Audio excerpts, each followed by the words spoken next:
Good morning. I am Brian Downs, and this, as you know, is a republic, if you can keep it. It's June the 16th, 2025. It's getting close to 10 o'clock in the morning.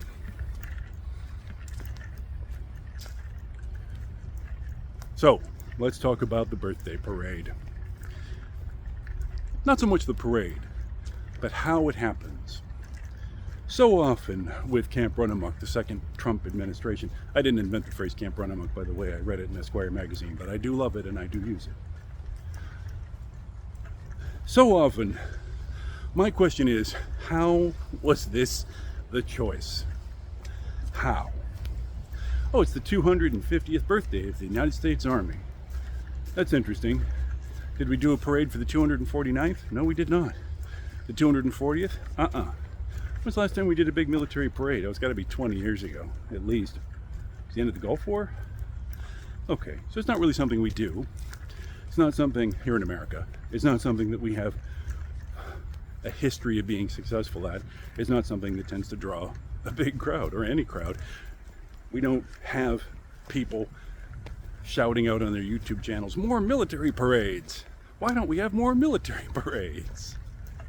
But Donald Trump, president, regrettably, Donald Trump decides that we ought to have a military parade. We ought to have a lot of very big green vehicles driving through Washington, D.C., troops marching, in the style of Vladimir Putin or the dynasty that runs North Korea and other dictators around the world.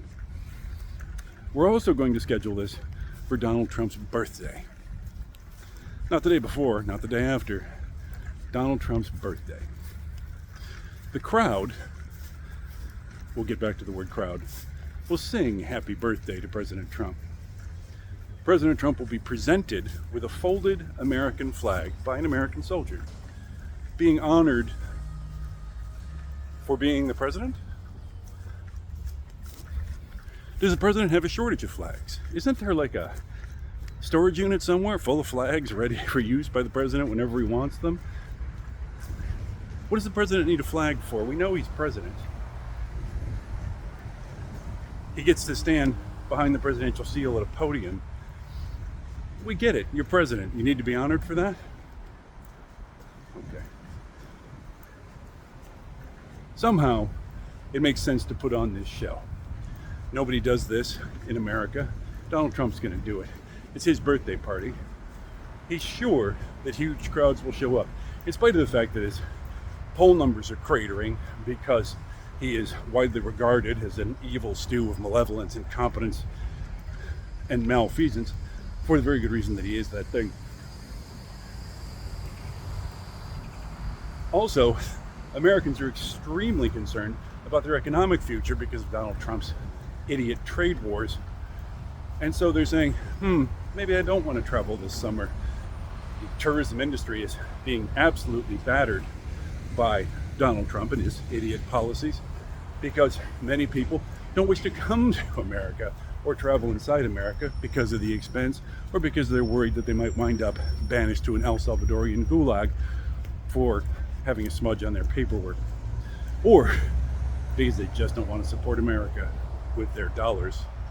So the point is, people aren't traveling. People are worried about their economic future.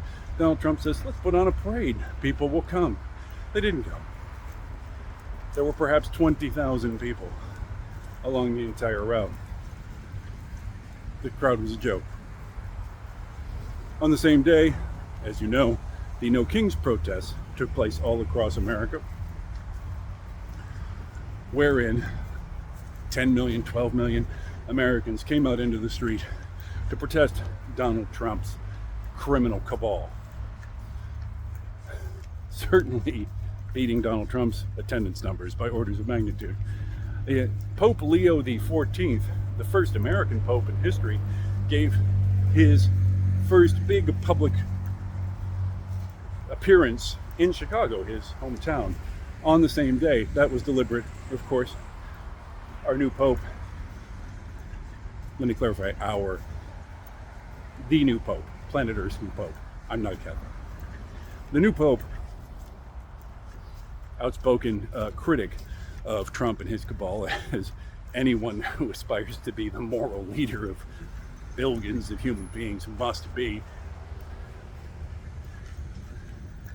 He does great. So everybody is more popular than Donald Trump, especially the people who hate Donald Trump.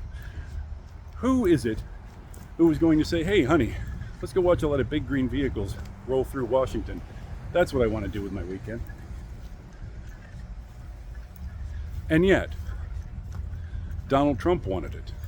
Donald Trump insisted on it. The plans for it were controversial. They were carried through. No one in the Trump administration said, hey, this is a terrible idea. All of the yes men just said yes. So Donald Trump got to stand at a podium or sit in the bleachers, visibly dozing off, as his failure of a parade rolled by, watched by almost no one who wasn't laughing at it and him. And now the footage lasts forever on social media. Donald Trump, again, a laughingstock around the world. But this is what he wanted. Or rather, that's not correct. He didn't want this. He wanted a glorious parade where all the vigorous young men of America, the fighting forces, the mailed fist of the emperor, paraded before him, and crowds of hundreds of thousands shouted their adulation. That's what he wanted. That's what he thought he was going to get. That's the point. That's what President Trump thought he was going to get. And that's one of the many reasons he is unfit for the Oval Office.